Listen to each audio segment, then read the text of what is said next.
Assalamualaikum. Malam itu menurunkan kesunyian yang tak wajar di sebuah desa terpencil. Gubuk reot di ujung desa berdiri seperti bayangan hitam yang terlupakan, terisolasi dari kehidupan. Atap ilalangnya sudah bolong di sana-sini, dinding bambunya miring dimakan usia, namun dari celah-celahnya tampak cahaya temaram obor yang berkedip-kedip. Seperti ada sesuatu yang sedang dipersiapkan. Langit di atas tampak muram. Bulan yang biasanya menjadi penerang, kali ini terkubur di balik gumpalan awan hitam tebal. Bintang-bintang pun seakan disaput kelam. Udara malam begitu dingin menusuk, namun anehnya, angin sama sekali tak bergerak. Seakan dunia menahan napasnya. Daun-daun pohon yang tinggi menjulang di sekitar gubuk bergetar pelan, meski tak ada hembusan angin sedikit pun. Suara jangkrik, burung malam, dan kodok sawah yang biasanya mengisi keheningan, tiba-tiba menghilang. Alam seolah ikut menutup mulutnya, tahu bahwa malam itu sedang menanti lahirnya sesuatu yang gelap, sesuatu yang berbahaya. Di belakang gubuk itu, berdiri sosok pria tua yang penampilannya membuat darah siapapun bisa membeku. Pakaian serba hitam menempel di tubuh kurus keringnya. Sebuah ikat kepala hitam menutupi rambut yang sudah memutih, dan di lehernya menggantung kalung tulang belulang. Entah tulang apa itu, tapi baunya apek, berbaur dengan wangi menyengat minyak mistik. Tangannya yang berurat menggenggam sebilah keris hitam. Bilahnya berkilat pucat, penuh ukiran aneh yang seakan bergerak jika diperhatikan lama-lama, dilumuri minyak yang lengket dan memantulkan cahaya obor. Wajahnya penuh dengan guratan luka. Luka-luka lama yang tidak pernah sembuh benar, menjadi tanda betapa panjang hidupnya diwarnai pertarungan dan kekejaman. Salah satu matanya kosong, buta, sisa dari duel sengit bertahun-tahun silam. Dialah Ki Darsono. Nama yang dulu disebut-sebut dengan rasa gentar. Dukun santet paling ditakuti di tanah Jawa. Puluhan, bahkan ratusan nyawa sudah direnggutnya tanpa ampun. Mulai dari rakyat jelata, saudagar, hingga tokoh agama. Bagi Ki Darsono, manusia hanyalah bidak dalam permainan ilmunya. Siapapun yang menentang akan binasa. Ia dikenal kejam, sadis, dan tak pernah kenal kata kasihan. Malam itu, di hadapan Ki Darsono, tersusun sesajen lengkap. Kembang 7 rupa ditaburkan di atas tikar pandan. Darah ayam segar menetes dari mangkuk tanah liat, masih hangat dan amis. Asap dupa serta kemenyan melingkar-lingkar, membentuk bayangan menyerupai wajah-wajah menyeramkan di udara. Segelas kopi hitam pekat diletakkan di samping tumpeng nasi kuning, dan di tengah semua itu, berdiri sebuah boneka santet yang terbuat dari jerami dan kain lusuh. Boneka itu diberi wajah sederhana, polos, seakan menyerupai anak kecil yang tak berdosa. Ya, malam ini korban santet bukan orang dewasa, bukan musuh yang nyata. Targetnya hanyalah seorang bocah laki-laki berusia 10 tahun bernama Rizky. Tak ada yang menyuruh, tak ada pula yang membayar. Anak kecil itu bahkan tak pernah menyinggung Ki Darsono. Namun darahnya adalah darah keturunan dari seseorang yang sudah lama dibenci, Kiai Banyu. 20 tahun silam, pertarungan sengit pernah terjadi. Dua-dua Kiai Banyu yang meluncur bagai panah api, hampir merenggut nyawa Ki Darsono. Malam itu ia kalah, terkapar, nyaris mati. Dunia mengira ia benar-benar sudah mati. Padahal, ia hanya lenyap. Pergi ke sebuah gua angker yang tersembunyi di lereng bukit. Bertahun-tahun ia bersemedi. Bertapa dalam kegelapan, menahan lapar, menantang dingin, meminum darah binatang, memakan daun-daunan pahit, dan melakukan ritual-ritual terlarang yang membuat jiwanya semakin hitam. Puluhan raja jin ia taklukkan. Makhluk-makhluk gaib dari berbagai penjuru ia ikat dengan perjanjian darah. Dendamnya pada Kiai Banyu menjadi api yang tak pernah padam. Semua penderitaan hanya demi satu tujuan, membalas kekalahan itu. Suatu hari nanti, aku akan membuatmu menyesal, begitu janji yang ia genggam setiap kali tubuhnya hampir menyerah. Namun saat ia keluar dari pengasingan, Kiai Banyu tak lagi ditemukan. Ulama itu seolah menghilang dari dunia. Ada yang bilang ia sudah meninggal, ada pula kabar ia menyamar menjadi orang biasa, menyembunyikan diri. Ki Darsono mencari ke berbagai tempat, menelusuri desa-desa, namun hasilnya nihil. Frustrasi melahap dirinya. Semua ilmunya, semua kesaktian yang dikumpulkannya, serasa sia-sia. Hingga sebulan lalu, melalui penciuman gaib jin peliharaannya, ia menemukan jejak samar. Aroma darah itu, darah yang sama dengan Kiai Banyu, muncul dari tubuh seorang anak kecil. Rizky. darah cucu Kiai Banyu. Seketika dada Ki Darsono dipenuhi bara. Ia tahu, inilah cara memancing musuh lamanya keluar dari persembunyian. Jika Kiai Banyu masih hidup, ia pasti takkan tinggal dia melihat cucunya diganggu. Perlihatkan dirimu, Kiai, suara Ki Darsono parau, dipenuhi racun dendam. Matanya yang buta sebelah berkilat mengerikan. Jika tidak, anak, menantu, dan cucu-cucumu akan kuhabisi satu persatu. Aku akan menumpas keturunanmu sampai tak tersisa, sampai kau terpaksa keluar dari persembunyianmu. Ia mulai melakukan ritual. Dupa dinyalakan, asapnya membubung tebal, berbaur dengan aroma amis darah ayam. Keris hitam di tangannya dicelupkan ke dalam mangkuk, dilumuri darah segar hingga bilahnya memantulkan cahaya merah. Ia mengangkat boneka santet itu tinggi-tinggi, lalu menempelkannya di dada. Bibirnya mulai berkomat-kamit, melafalkan mantra-mantra kuno dengan suara berat yang menggema. Kata-katanya seperti membelah malam. Langit pun bergolak. Guntur menggelegar. Kilat menyambar bersahut-sahutan, seakan menyetujui kekejaman yang sedang dipanggil. Obor di gubuk bergoyang, nyaris padam tertiup angin yang tiba-tiba muncul dari arah tak jelas. Dengan tatapan penuh dendam, Ki Darsono menghujamkan keris itu ke dada boneka. Seketika udara bergetar. Api dupa terbelah dua, asap mengepul liar. Dari boneka itu terdengar jeritan halus, suara gaib yang mengiris telinga. Tawa panjang Ki Darsono pecah, keras, menggema. Tawa itu seakan mengguncang atap gubuk, melayang hingga ke langit gelap. Kau dan keturunanmu tidak akan pernah kuampuni, Kiai tua pengecut, serunya penuh amarah. Langit kembali menyambar dengan kilatan petir, kali ini lebih dekat, membuat tanah bergetar. Malam itu, bumi dan langit seolah ikut menjadi saksi dendam seorang manusia yang telah menjual jiwanya pada kegelapan. Sementara itu, jauh dari gubuk Ki Darsono, di pinggiran sebuah kota kecil di Jawa Tengah, berdiri sebuah rumah sederhana di tepi jalan utama. Rumah itu milik pasangan suami istri, Zainal dan Aisyah. Aisyah adalah putri bungsu dari Kiai Banyu, ulama sakti yang pernah menjadi musuh besar Ki Darsono. Meski rumah itu tidak besar, suasananya selalu hangat dengan tawa anak-anak. Mereka memiliki dua orang buah hati, Rizky, anak pertama berusia 10 tahun, dan Sasa, adiknya yang baru 5 tahun, seorang gadis kecil lincah yang manja pada ibunya. Malam itu, keluarga kecil itu tertidur lelap. Zainal dan Aisyah berbaring di kamar lantai bawah, sementara kedua anak mereka tidur di kamar lantai atas. Rizky tidur di ranjang bagian kanan, sedangkan Sasa meringkuk di sampingnya, memeluk boneka lusuh kesayangannya. Waktu terus bergulir, jam dinding berdetak menuju pukul 1 dini hari. Suasana begitu hening, hanya sesekali suara kendaraan melintas di jalan raya depan rumah. Namun tiba-tiba, keheningan itu pecah.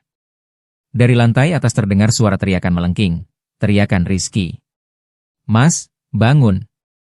Rizky teriak. Aisyah sontak duduk dari tidurnya. Hatinya berdegup kencang, firasat buruk menyesakkan dadanya.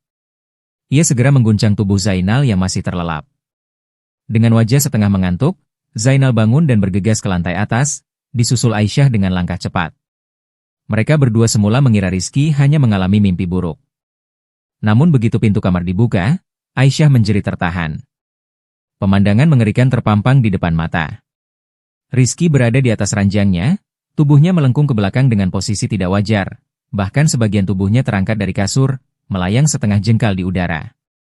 Dari tubuhnya tercium bau anyir darah yang menusuk hidung. "Pak, Bu, tolong aku," jerit Rizky dengan suara bergetar, wajahnya pucat, penuh rasa sakit. Aisyah segera berlari mendekap anaknya. Ia membaca doa-doa yang ia hafal, kalimat istighfar dan ayat kursi terbata-bata keluar dari bibirnya. Zainal ikut mencoba menenangkan, meski rasa takut membuat tangannya gemetar. Namun tiba-tiba, mata Rizky mendadak berubah menjadi putih seluruhnya. Urat-urat biru menonjol di wajahnya, dan tubuh mungilnya mengamuk tak terkendali. Rizky meronta, menendang dan memukul dengan kekuatan yang tak wajar untuk anak seumurannya. Sekali hentakan, tubuh Aisyah dan Zainal terpental ke lantai.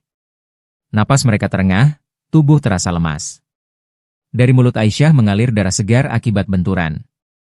Sementara Sasa terbangun karena gaduh, ia menjerit ketakutan, memeluk bonekanya erat-erat sambil menangis. Dengan tubuh kaku, Rizky tiba-tiba melompat ke arah ibunya. Wajahnya mendekat sangat dekat, hanya sejengkal. Nafasnya berat, bercampur aroma anyir. Aisyah menitikkan air mata, tangannya gemetar. Astagfirullah. Nak, sadar. Istighfar, Rizky, rintihnya dengan suara pecah. Namun dari mulut anaknya keluar suara yang sama sekali bukan miliknya. Suara itu berat, serak, dipenuhi tawa mengerikan. Rizky, atau sesuatu yang merasukinya, tertawa panjang, menyalak di tengah kamar. Lalu, secara tiba-tiba, dada Rizky bergetar hebat. Dari kulit dadanya muncul tonjolan mengerikan, lalu sebuah tulang putih tajam menembus keluar, merobek dagingnya dari dalam. Darah menyembur deras. Aduh! Buk, sakit.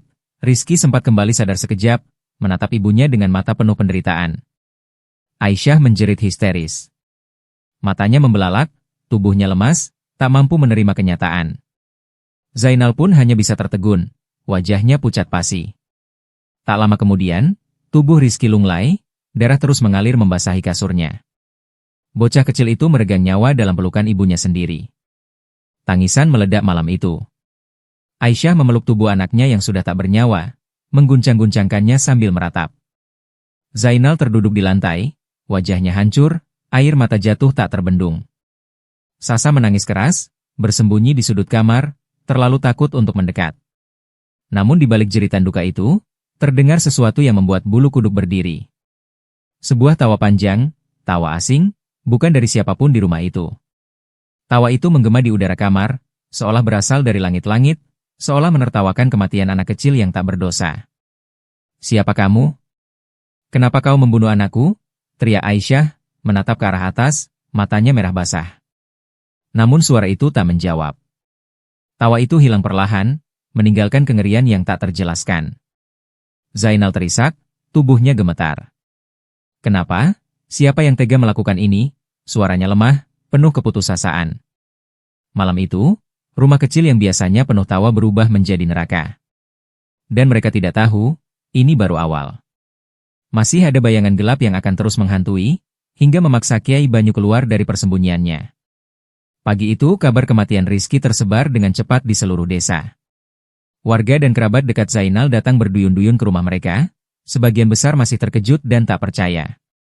Rumah itu yang biasanya dipenuhi suara tawa anak-anak, kini sesak oleh tangisan dan doa. Bau kemenyan arab bercampur dengan aroma bunga tujuh rupa menyambut setiap tamu yang masuk. Jenazah Rizky terbaring tenang di ruang tengah, wajahnya yang pucat sudah dibersihkan dan ditutup kain kafan. Aisyah tak beranjak dari samping putranya.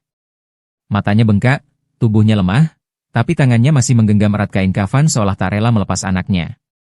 Zainal duduk di sampingnya, menunduk dengan wajah muram, mencoba menahan air mata, namun sesekali terseduh.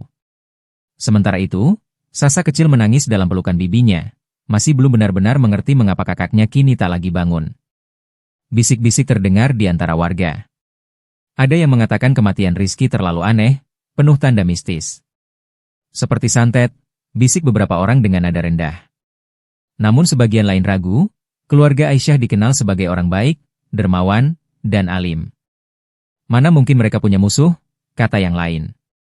Tapi tetap saja, sebagian besar hati warga meyakini ada sesuatu yang gelap bekerja malam tadi. Meski begitu, satu hal yang tidak diketahui warga, kematian Rizky tidak sampai ke telinga Kiai Banyu.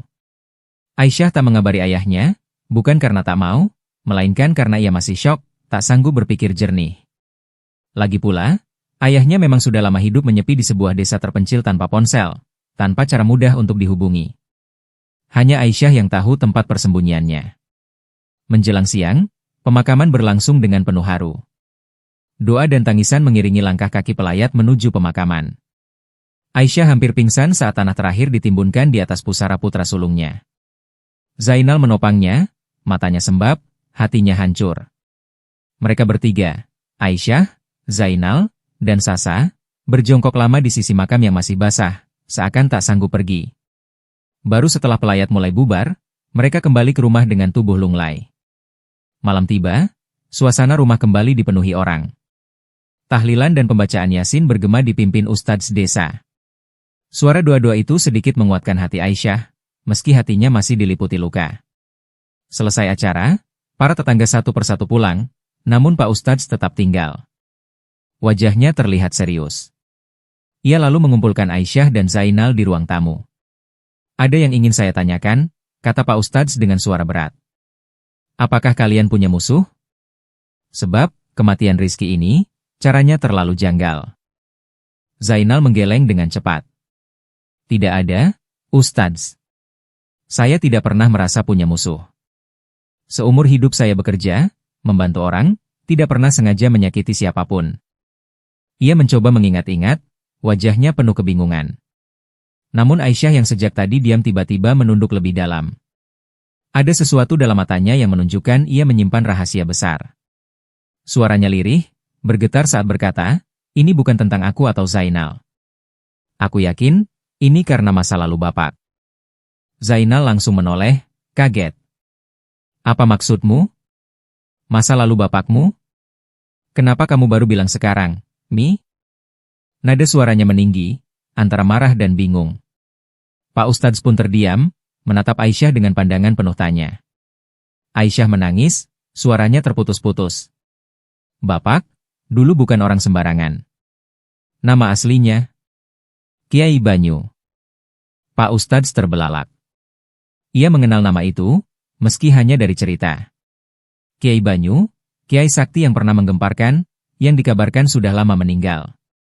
"Subhanallah, jadi kau anaknya Kiai Banyu?" gumam Pak Ustadz, hampir tak percaya. Aisyah melanjutkan dengan air mata jatuh di pipinya. "Dulu Bapak sering menolong orang-orang yang diganggu santet, kesurupan, atau sihir jahat. Beliau disegani, tapi juga dibenci. Banyak dukun santet menaruh dendam padanya karena kalah oleh Bapak. 10 tahun terakhir, Bapak memutuskan berhenti. Ia bilang sudah tua, dan dendam para dukun bisa berbahaya bagi keluarga kami. Ia memilih menyepi, menyembunyikan jati dirinya. Bapak hidup dengan nama baru, jauh dari kami semua, agar kami aman." Zainal membeku, pikirannya kacau. Ia baru tahu siapa mertuanya sebenarnya. "Jadi, ini semua karena dia? Karena bapakmu?" Suaranya parau, marah bercampur putus asa. Pak Ustadz segera menengahi. "Jangan salahkan Aisyah. Ini memang bukan kesalahan dia. Justru karena dendam lama, keluargamu sekarang jadi sasaran. Kalau benar seorang dukun sakti masih mengejar Kiai Banyu, maka bahaya ini belum selesai." "Lalu kami harus bagaimana, Ustadz?" tanya Aisyah, suaranya penuh ketakutan. "Besok pagi," jawab Pak Ustadz mantap, "kalian harus pergi dari rumah ini. Datangi ayahmu, Ki Banyu. Hanya dia yang bisa menghentikan semua ini. Ilmunya meski sudah tua, tetap tidak bisa diremehkan. Kalau kalian tetap di sini, satu persatu keluarga bisa jadi korban." Aisyah terdiam, lalu mengangguk pelan. Meski hatinya masih perih, ia tahu tak ada pilihan lain. Malam itu, dengan sisa tenaga, ia dan Zainal mulai mengemasi barang-barang penting.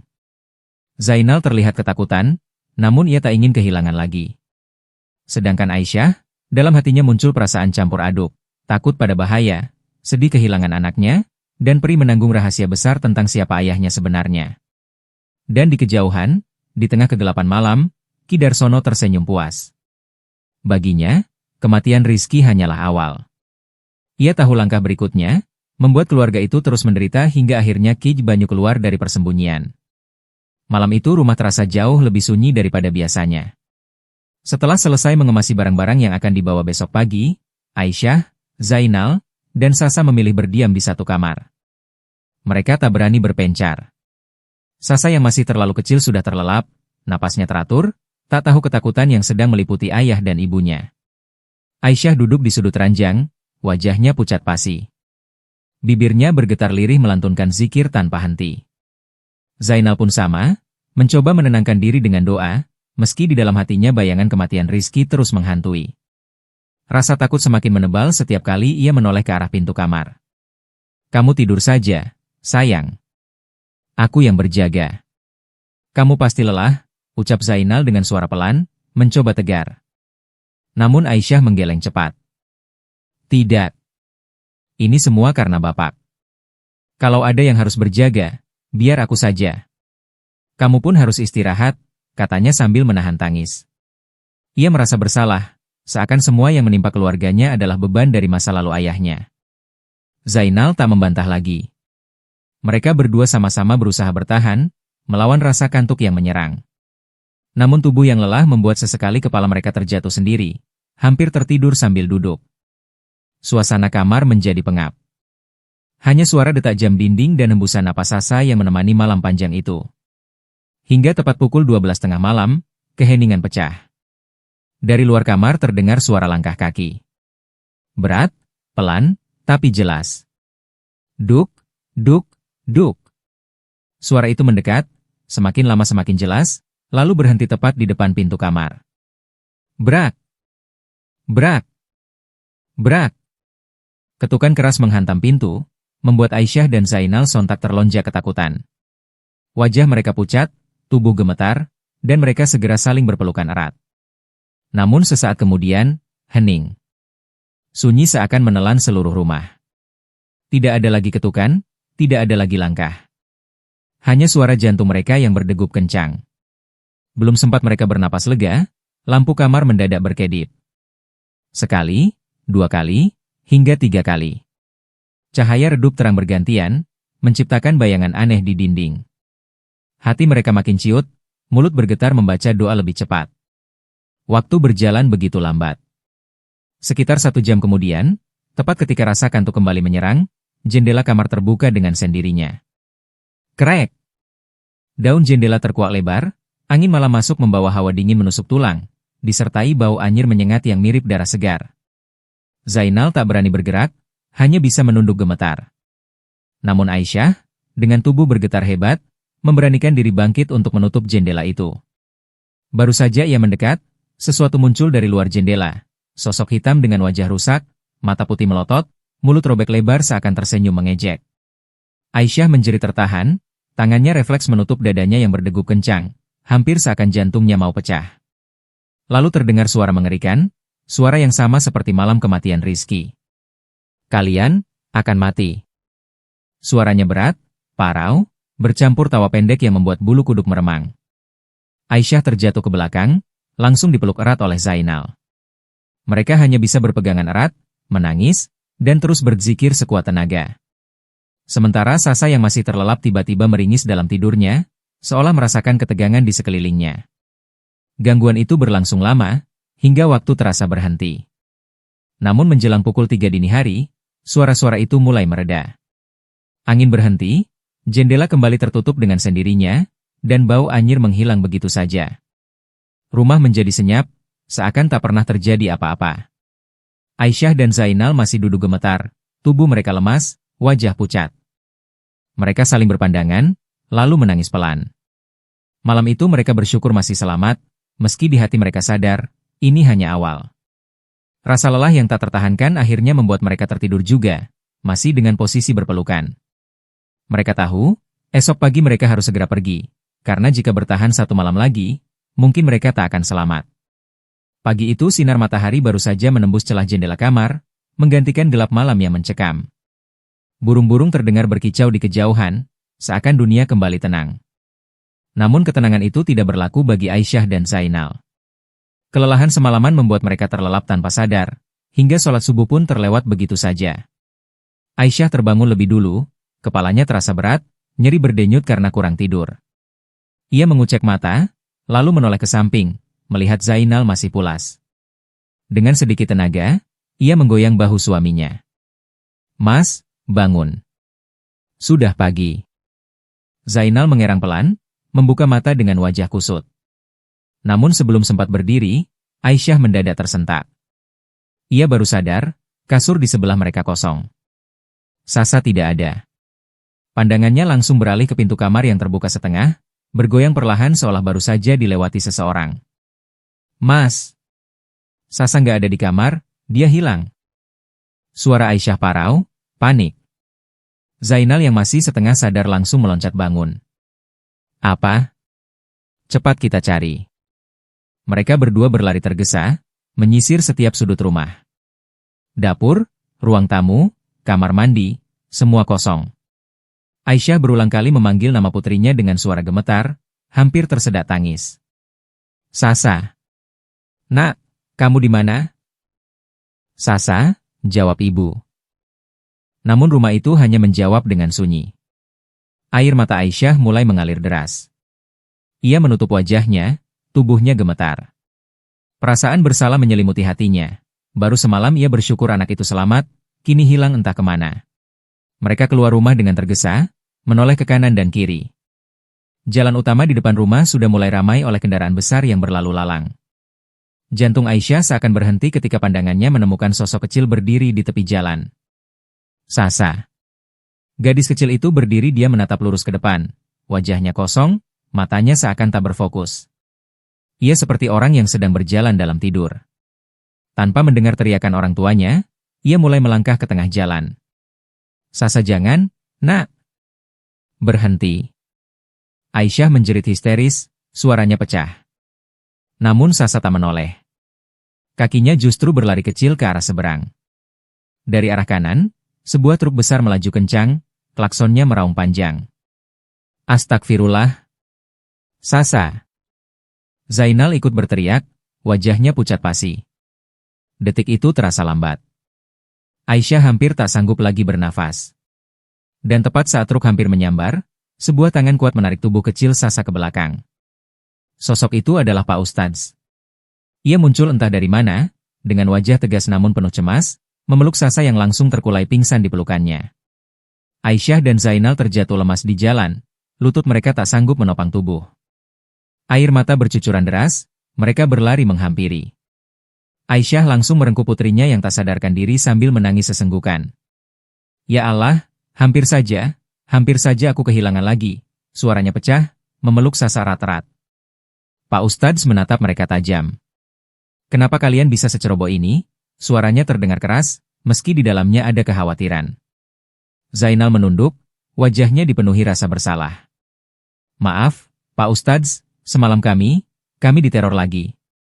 Kami bertahan sampai menjelang subuh, lalu ketiduran, kami lelah sekali. Pak Ustadz menarik napas panjang, lalu menatap keduanya dengan serius. Kalian harus lebih waspada. Musuh kalian tidak akan berhenti sampai tujuan mereka tercapai. Jangan pernah lengah. Segeralah pergi, dan jangan berhenti berzikir. Hati-hati, perjalanan kalian tidak akan mudah. Akan ada gangguan lain, mungkin lebih berat daripada ini. Aisyah mengangguk dengan air mata masih membasahi pipinya.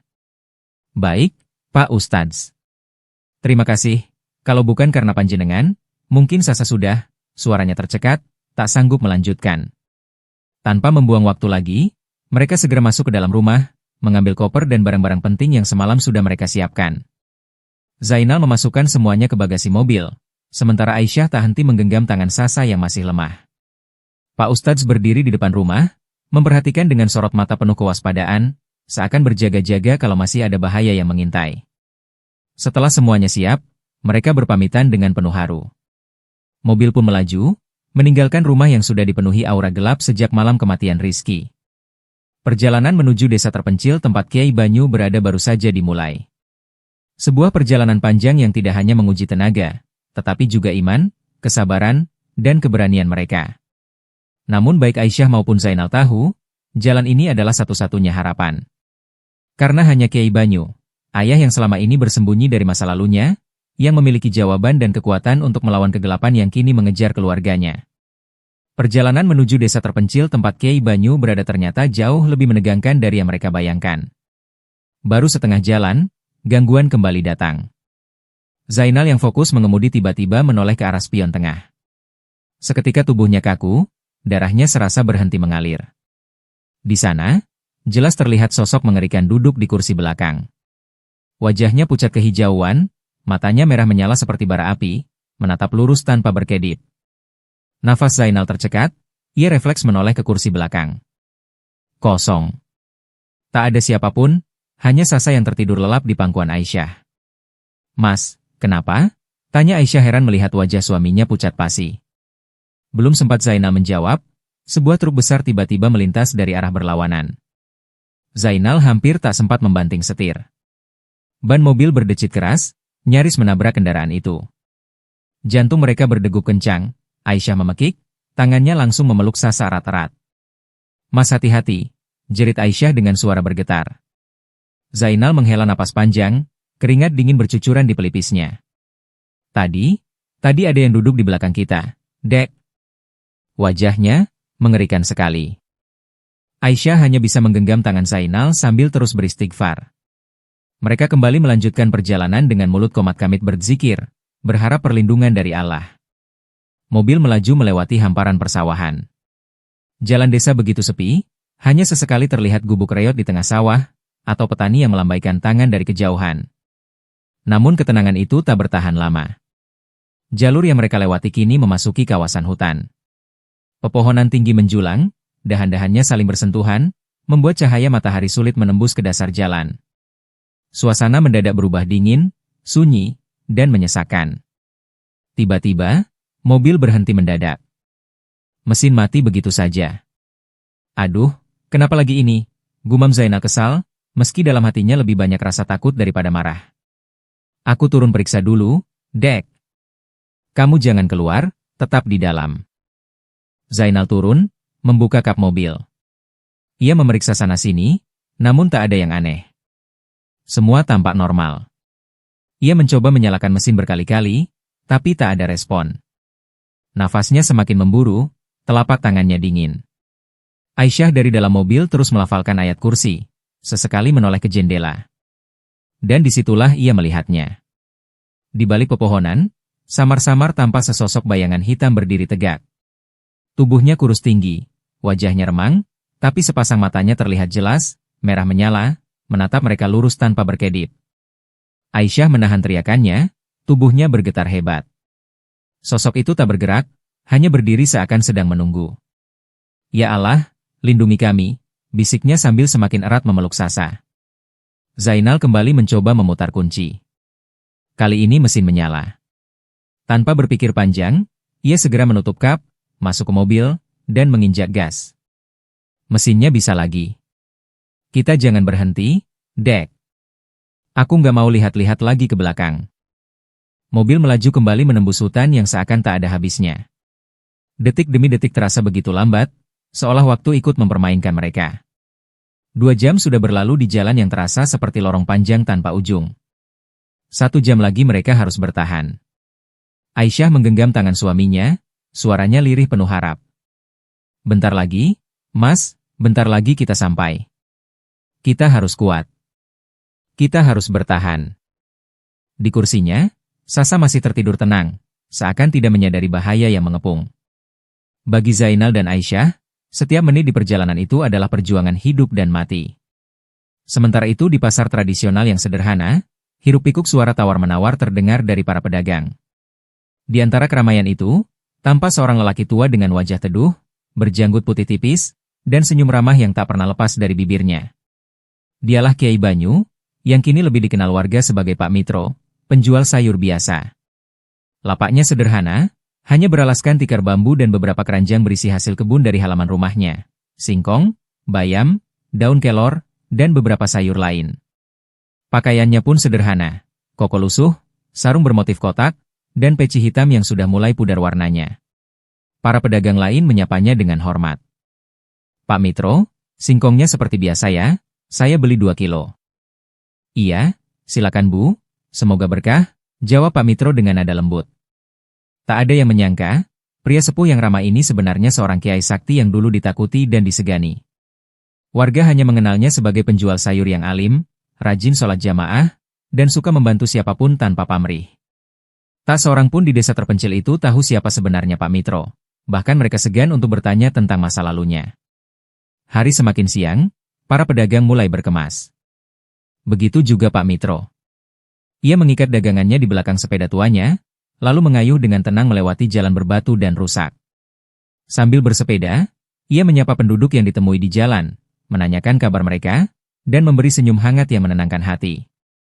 Setelah sekitar 30 menit, ia tiba di rumahnya. Rumah kayu sederhana berdiri di tengah halaman luas, dikelilingi tanaman sayur, pohon pisang, dan kebun singkong. Suasana begitu sepi dan damai, hanya suara burung dan desir angin yang menemani. Pak Mitro memarkir sepedanya di samping rumah, lalu masuk untuk mandi dan beristirahat. Namun dalam 2 hari terakhir, hatinya terus diliputi firasat buruk. Malam-malamnya dihantui mimpi tentang putri bungsunya, Aisyah, dan cucu-cucunya. Dalam mimpinya, ia melihat tangisan, darah, dan suara-suara tertawa menyeramkan. Setelah berwudu, ia bergegas menuju masjid desa yang terletak di ujung jalan. Saat azan zuhur berkumandang, suara Pak Mitro memenuhi udara, merdu, syahdu, dan menyentuh hati siapapun yang mendengarnya. Warga desa yang sudah mengenalnya langsung bergegas datang ke masjid. Sholat berjamaah pun terlaksana. Seperti biasa, Pak Mitro diminta menjadi imam. Gerakan sholatnya khusyuk, bacaan ayatnya membuat hati jamaah terasa damai. Namun jauh di lubuk hatinya, Pak Mitro tahu, ketenangan ini tak akan lama. Ia merasakan ada sesuatu yang perlahan mendekat, bayangan masa lalunya yang kelam kini mulai mengejar kembali. Dan ia sadar, cepat atau lambat, Aisyah pasti akan datang mencarinya. Selepas sholat zuhur, Ki Banyu berjalan pulang dengan langkah tenang. Angin siang berhembus lembut, membawa aroma tanah basah dari kebun di sekitar rumahnya. Namun baru saja ia sampai di depan rumah kayu sederhana itu, suara mesin mobil terdengar mendekat. Ia menoleh, dan betapa terkejutnya ia ketika melihat sebuah mobil berhenti tepat di depan pekarangannya. Dari dalam mobil itu, keluar sosok yang sangat ia kenal. Aisyah, putrinya tercinta, sambil menggendong cucunya, Sasa. Wajah Aisyah basah oleh air mata, tubuhnya gemetar, lalu berlari memeluk ayahnya. "Pak!" "Rizky, Pak!" Isaknya pecah seketika, membuat hati Kiai Banyu mencelos. "Kenapa? Ada apa dengan Rizky, Enduk? Di mana dia sekarang?" Suara Kiai Banyu bergetar, matanya yang teduh mendadak dipenuhi kekhawatiran. Dengan tangis terisak, Aisyah menjawab, "Rizky sudah meninggal, Pak, dia disantet." Kiai Banyu terdiam. Bibirnya bergetar, tubuhnya kaku. Air mata perlahan menetes di pipinya yang keriput. "Siapa? Siapa yang berani menyantet cucuku? Siapa yang tega melakukannya?" Saat itu, Zainal turun dari mobil. Raut wajahnya keras, penuh amarah bercampur ketakutan. Ia menatap mertuanya dengan sorot yang tak enak. "Siapa lagi kalau bukan musuh-musuh Bapak di masa lalu?" Suaranya meninggi. "Kami tidak punya musuh, tidak pernah.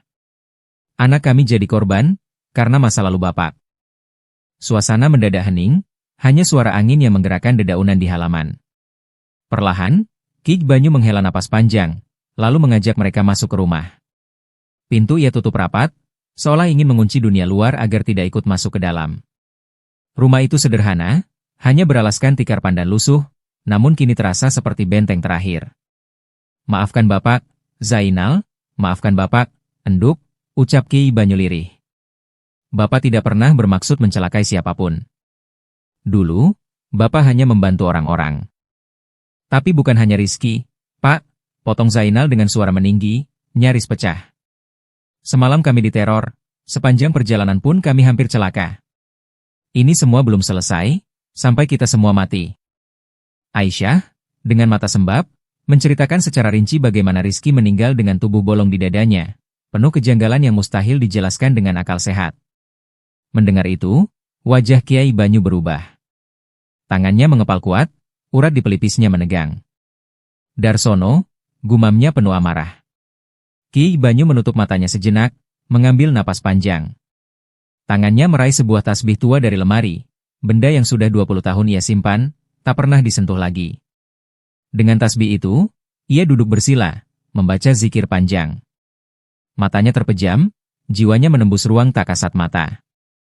Dalam penerawangan, ia melihat wajah yang begitu ia kenal, Ki Darsono, dukun sakti yang pernah ia kalahkan 20 tahun lalu. Wajah itu kini tampak lebih menyeramkan, mata merah menyala, bibirnya menyeringai penuh dendam. "Darsono, kau telah membuatku meninggalkan rumah, menyembunyikan jati diriku, menjauh dari keluargaku," desis Kiai Banyu, suaranya dalam dan berat. "Dulu, aku sengaja tidak membunuhmu. Aku kira dengan itu kau akan bertobat. Tapi aku salah besar. Kini, meski kau bangkit dengan ilmu setinggi langit, aku tak akan memberi ampun lagi." Api amarah berkobar di dalam dirinya. Sorot matanya tak lagi teduh, melainkan membara seperti bara api. Kiai Banyu segera mengambil air dalam kendi dan segenggam garam. Ia membaca ayat-ayat perlindungan dengan suara bergetar namun kuat, lalu menaburkannya mengelilingi rumah. Udara seketika berubah, seolah ada lapisan tak kasat mata yang melindungi mereka dari luar. Selesai berkeliling, ia kembali ke dalam rumah dan menatap Aisyah serta Zainal. Mulai sekarang, kalian aman di sini. Ada Bapak. Malam nanti, Bapak akan mengakhiri semuanya. Aisyah mengangguk, air mata kembali jatuh, namun kali ini bercampur dengan rasa lega. Zainal pun menunduk, menahan banyak kata yang tak sanggup ia ucapkan. Kiai Banyu masuk ke kamarnya. Di sana ia duduk bersila, mulai merapal wirid yang sudah lama ia kubur bersama masa lalunya. Ilmu lama yang sudah ia tinggalkan kini harus kembali ia hidupkan. Ia tahu, malam ini bukan sekadar ujian, tapi pertempuran terakhir. Di ruang tengah, Aisyah, Zainal, dan Sasa akhirnya bisa beristirahat. Suasana rumah terasa tenang, berbeda jauh dari malam-malam sebelumnya. Aisyah sadar, ayahnya kini telah marah. Dan jika Kiai Banyu sudah marah, tak ada yang bisa menghentikannya. Sementara itu, di sebuah gubuk reot di tepi hutan bambu, Ki Darsono tengah duduk bersila di atas tikar usang. Wajahnya tampak muram tapi sorot matanya menyimpan bara dendam yang tak pernah padam. Malam itu angin berdesir membawa suara-suara aneh dari sela pepohonan, namun justru membuat ia semakin bersemangat. Akhirnya, aku menemukanmu, Kiai tua, gumamnya lirih, suaranya serak penuh kebencian. Malam ini, semua perhitungan akan selesai. Aku akan mengalahkanmu, Kiai Banyu. Kau pikir bisa terus bersembunyi? Hahaha. Tawa Ki Darsono meledak, menggema di dalam gubuk itu. Sejak semalam ia telah mengutus seekor jin hitam peliharaannya untuk membuntuti Aisyah. Jin itu berwujud seperti anjing besar bermata merah menyala, yang terus membayanginya di setiap langkah. Ki Darsono tak menduga bahwa pancingannya berhasil. Ia kini tahu di mana Kiai Banyu bersembunyi. Amarahnya pun semakin membara, seakan-akan urat-urat di wajahnya hendak pecah karena tak sabar melampiaskan dendam. Di hadapannya, sebuah nampan kuno dari tembaga sudah disiapkan. Di atasnya tersusun sesajen lengkap, bunga 7 rupa, kendi berisi darah ayam hitam, dupa yang mengepul pekat, dan sebuah kepala kerbau segar yang baru saja ia tebas sore tadi. Aroma anyir bercampur asap kemenyan memenuhi ruang sempit itu, membuat hawa gubuk semakin mencekik. Malam ini, 10 raja jin yang dulu pernah tunduk di bawah kakiku akan kupanggil kembali, bisiknya dengan penuh percaya diri. Tangannya mulai menorehkan rajah dengan darah kerbau di atas lantai tanah. Setiap goresan ia iringi dengan mantra-mantra kuno yang membuat udara sekitar bergetar. Bayangan hitam perlahan-lahan merayap di dinding gubuk. Asap dupa menebal, berputar, lalu membentuk wajah-wajah menyeramkan yang tampak menganga dengan taring panjang. Ki Darsono tersenyum puas. Kiai Banyu, kau sudah tua. Kau pasti sudah melemah. Kau tak lagi sekuat dulu. Malam ini, kau akan menjadi tumbal terakhirku. Ia menutup matanya, lalu tertawa panjang. Suara tawanya terdengar seperti lolongan serigala yang menyeramkan, menggema sampai keluar gubuk, membuat burung-burung hantu yang bertengger di pohon bambu beterbangan panik. Dan di kejauhan, bulan pucat yang tertutup awan gelap seakan ikut menyaksikan lahirnya malam berdarah. Malam itu, tepat ketika jarum jam menunjuk ke angka 12, Ki Darsono duduk bersila di dalam gubuk ritualnya yang remang, hanya diterangi lampu minyak yang berkelip samar. Asap dupa mengepul tebal, memenuhi ruangan dengan bau menyengat yang menusuk hidung. Di hadapannya, lingkaran tanah telah digurat dengan darah ayam hitam, membentuk raja kuno yang hanya ia pahami. Ki Darsono menutup mata, mulutnya komat kamit membaca mantera yang terdengar serak, kadang berdesi seperti suara ular. Suasana begitu tegang, seakan udara di sekitar gubuk menebal dan sulit dihirup. Tak lama, dari balik kegelapan, terdengar gemuruh samar-samar. Hutan-hutan angker di berbagai penjuru seolah menjawab panggilan itu. Dari balik pepohonan yang dikeramatkan, terdengar suara lolongan panjang, melengking, lalu menghilang tiba-tiba. Dari gua-gua di perut gunung, keluar hawa dingin yang menusuk tulang, diiringi suara seperti ribuan kelelawar mengepakkan sayap. Dari arah laut selatan, angin kencang berembus membawa aroma amis seperti darah, seakan samudera pun ikut bergetar karena panggilan Ki Darsono. Seketika lantai tanah bergetar halus. Bayangan hitam mulai bermunculan di sekeliling lingkaran raja, wujudnya tak jelas, kadang menyerupai manusia tanpa kepala, kadang hanya gumpalan asap pekat yang bergerak liar. Mereka berbisik dengan bahasa asing yang tak bisa dimengerti telinga manusia biasa. Ki Darsono membuka matanya yang memerah, menatap ke arah bayangan-bayangan itu dengan senyum puas. Datanglah, raja kalian. Aku panggil dengan darah dan sumpah kutukan, serunya dengan suara berat yang menggema, seakan bukan lagi miliknya. Tiba-tiba, udara semakin dingin. Dari tengah lingkaran raja, muncul sosok menjulang tinggi, kepalanya menyentuh atap gubuk hingga kayu-kayu reot berderak. Matanya menyala merah, tubuhnya hitam legam dengan kulit bersisik seperti ular laut. Tanduk panjang melengkung menghiasi kepalanya, sementara suara nafasnya terdengar seperti deru badai. Itulah Raja Jin yang dipanggil Ki Darsono. Kehadirannya membuat semua bayangan jin lain tiarap, bergetar ketakutan. Manusia, berani sekali kau memanggilku. Apa yang kau inginkan? Suara Raja Jin bergema, dalam dan serak, seakan datang dari perut bumi. Dengan penuh percaya diri, Ki Darsono menundukkan kepala, lalu berkata lirih namun penuh dendam, hancurkan Kiai Banyu. Datangi rumahnya malam ini, remukan pertahanannya, dan buat dia merasakan derita yang belum pernah dirasakan manusia. Raja Jin tertawa terbahak-bahak. Suara tawanya mengguncang seisi gubuk, membuat lampu minyak padam. Dalam kegelapan total, hanya sepasang mata merah menyala terang. Permintaanmu akan kuturuti. Tapi ingat, setiap kekuatan ada bayarannya. Belum sempat Ki Darsono menjawab, sosok-sosok bayangan jin itu lenyap satu persatu, berhamburan ke berbagai arah. Ada yang melesat menuju hutan, ada yang menghilang di dalam tanah, ada pula yang terbang ke langit malam. Dan Raja Jin itu, dengan tubuh raksasanya, berubah menjadi pusaran asap hitam pekat lalu melesat cepat menuju desa, tepat ke rumah Kiai Banyu. Di rumah Kiai Banyu, suasana masih hening. Angin malam berhembus pelan, hanya terdengar suara jangkrik bersahut-sahutan. Namun, tanpa disadari, langit di atas rumah itu mulai menghitam. Awan gelap berkumpul, menutup bulan dan bintang. Lalu, dari kejauhan, terdengar raungan panjang, begitu menakutkan hingga membuat ayam-ayam di kandang berkokok gaduh dan anjing-anjing melolong tanpa henti. Sesuatu yang mengerikan sedang datang menghampiri. Angin malam bertiup semakin kencang, seolah menjadi pertanda datangnya sesuatu yang tidak biasa. Pohon bambu di belakang rumah Kiai Banyu bergesekan, menimbulkan suara kresak-kresuk yang menyeramkan. Tepat di depan rumah, Kiai Banyu duduk bersila dengan wajah tenang. Tangannya bergerak pelan memutar tasbih, bibirnya komat kamit membaca ayat-ayat suci. Aura kewibawaan memancar dari tubuhnya, bagai perisai cahaya yang melindungi seisi rumah.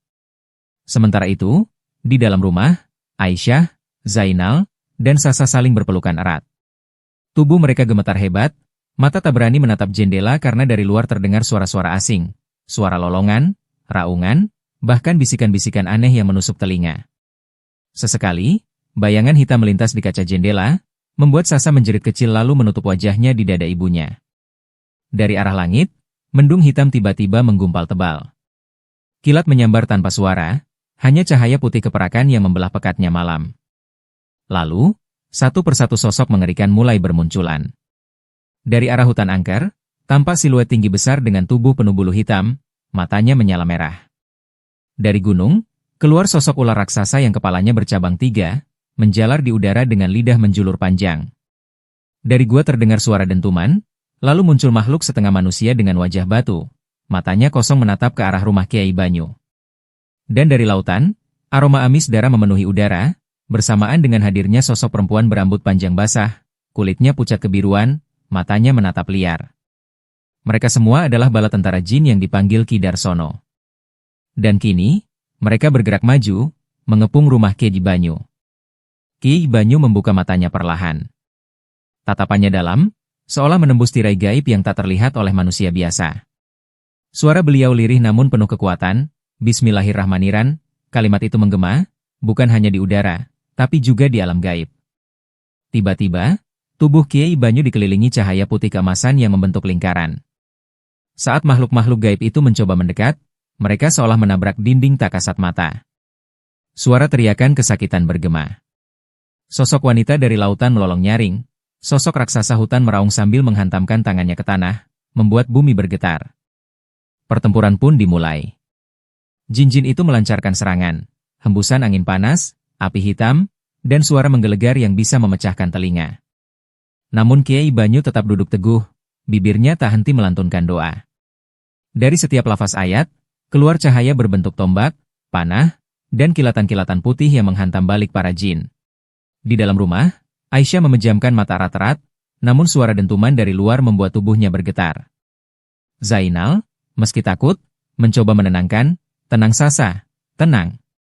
Kiai Banyu pasti bisa, katanya, meski suaranya sendiri bergetar menahan rasa ngeri. Luar rumah berubah jadi medan perang antara cahaya dan kegelapan. Jeritan jin yang terbakar ayat-ayat Kiai Banyu masih bergema. Mereka berguguran, tercerai-berai, tak mampu menembus benteng doa sang Kiai. Hingga akhirnya, di kejauhan, muncul sosok Ki Darsono. Wajahnya penuh amarah, tubuhnya diselimuti kabut hitam pekat, dan di tangannya tergenggam keris pusaka berlumur darah. Kiai Banyu, ternyata kau masih sehebat dulu, desis Ki Darsono, suaranya serak bercampur tawa sinis. Aku sudah korbankan cucumu untuk mencarimu. Dan kau tidak bisa berbuat apa-apa. Mendengar kata itu, wajah Kiai Banyu berubah merah padam. Tangannya mengepal, dadanya bergetar menahan murka. Darsono, teriaknya menggelegar. Dosa dan darah cucuku tidak akan kubiarkan begitu saja. Malam ini kau akan menerima balasanmu. Tanpa menunggu, Ki Banyu bangkit, sorban putihnya mengepak tertiup angin. Dari tubuhnya terpancar cahaya terang benderang, menyilaukan kegelapan malam. Ia melangkah maju, dan dengan satu hentakan tangan, tanah bergetar hebat. Pertarungan pun meledak. Ki Darsono menghunus kerisnya, melompat dengan kecepatan setan, namun Kiai Banyu menangkis dengan doa yang meluncur dari lisannya, membuat keris itu terpental dan terbakar api gaib. Kilatan cahaya putih dan asap hitam saling beradu, menggelegar bagai petir menghantam bumi. Kiai Banyu semakin marah, tubuhnya bergetar menahan duka. Ia teringat wajah cucunya yang sudah tak bernyawa. Air matanya menetes, lalu ia menjerit, Allahu Akbar. Doanya berubah menjadi serangan dahsyat. Gelombang cahaya membadai, menghantam tubuh Ki Darsono berkali-kali. Tubuh dukun tua itu terhuyung, darah segar menyembur dari mulutnya. Ia mencoba melawan, namun kekuatan Ki Banyu membabi buta, tiada henti. Rasakan azabmu, Darsono, bentak Ki Banyu sambil menghantamkan kedua tangannya ke tanah. Ledakan cahaya memancar, menghancurkan kabut hitam yang menyelimuti Ki Darsono. Tubuh dukun keji itu terpental, terbakar api putih, menjerit-jerit kesakitan. Kulitnya melepuh, matanya melotot tak percaya. Aku, tidak, mungkin kalah, jerit Ki Darsono, sebelum akhirnya tubuhnya meledak jadi abu, lenyap di telan cahaya suci. Hening. Hanya suara angin malam yang tersisa. Kiai Banyu terengah-engah, sorban putihnya berlumur debu. Wajahnya tetap tegas, meski matanya masih menyisakan duka mendalam. Dari dalam rumah, Aisyah, Zainal, dan Sasa berlari keluar, menangis memeluk Kiai Banyu. Sang Kiai berdiri tegak, menatap langit malam yang kembali tenang. Dengan suara lirih ia berdoa, Ya Allah, hukummu telah nyata. Tapi cucuku, telah engkau ambil dariku. Terimalah ia di sisi MU. Keesokan paginya, mentari baru saja menampakkan sinarnya. Udara segar kota terasa berbeda setelah semalam penuh dengan hujan deras. Jalanan tampak basah, dedaunan berkilau terkena cahaya pagi. Di depan sebuah rumah sederhana, Aisyah, Zainal, bersama putri kecil mereka, Sasa, berdiri menunggu Kiai Banyu yang baru turun dari mobil. Mereka berjalan perlahan menuju pemakaman kecil di pinggiran kota. Di sana, nisan putih bertuliskan nama Rizky berdiri tenang di antara deretan makam lainnya. Aisyah menunduk, tangannya gemetar saat menyentuh batu nisan anaknya yang telah pergi lebih dulu. Air mata mengalir, Zainal ikut duduk di samping istrinya. Sementara Sasa berjongkok polos, menyentuh bunga melati yang sudah layu di atas pusara itu. Kiai Banyu berdiri tegak di belakang mereka. Wajah tuanya penuh ketenangan, namun sorot matanya menyimpan luka mendalam. Ia tahu, cucunya yang lain, Rizky, telah menjadi korban keserakahan Ki Darsono. Bibirnya bergetar lirih membaca doa panjang. Angin pagi berhembus, seolah ikut mengamini setiap lafaz doa yang dipanjatkannya. Rizky kini tenang di sisinya, ucap Kiai Banyu pelan, suaranya tegas namun penuh kasih. Yang penting, kita tidak lagi meninggalkan rumah ini dengan luka gaib yang bisa membayangi masa depan kalian. Setelah cukup lama di pemakaman, mereka kembali ke rumah Aisyah. Begitu masuk, hawa pengap yang dulu terasa seakan sirna. Namun Ki Banyu tidak lengah. Ia duduk bersila di ruang tengah, menyalakan kemenyan wangi, lalu membaca ayat-ayat suci. Zainal dan Aisyah ikut menunduk khusyuk, Sasa diam dalam dekapan ibunya. Lantai rumah bergetar halus. Dari sudut-sudut gelap, Muncul bisikan lirih seperti suara ratapan. Bayangan hitam tipis-tipis berusaha keluar, melayang di udara, namun langsung terhantam oleh cahaya doa yang dibacakan Kiai Banyu. Rumah itu berangsur tenang, udara menjadi lebih ringan, seolah semua beban terangkat. Kiai Banyu membuka mata, menatap Aisyah dan Zainal. Mulai hari ini, rumah ini bersih. Tidak ada lagi sisa kekuatan jahat dari Ki Darsono. Tapi jangan pernah lengah. Jagalah iman, jagalah sholat, dan jangan biarkan celah bagi kegelapan masuk kembali. Aisyah mengangguk sambil mengusap air matanya. Zainal menatap istrinya, lalu menunduk penuh syukur. Sasa, dengan polosnya, tersenyum sambil berkata pelan. Rumah kita wangi, Bu. Mereka semua tersenyum tipis, meski hati masih diselimuti duka. Namun pagi itu menjadi awal baru. Duka akan selalu ada, tapi mereka percaya, dengan doa dan iman, kehidupan bisa kembali berjalan. Di luar, matahari semakin tinggi. Seakan memberi tanda, akhir dari kegelapan, dan awal dari cahaya baru. Tamat. Terima kasih telah mendengarkan kisah ini sampai akhir. Jangan lupa untuk like, tinggalkan komentar, dan subscribe agar tidak ketinggalan kisah-kisah horor berikutnya. Assalamualaikum.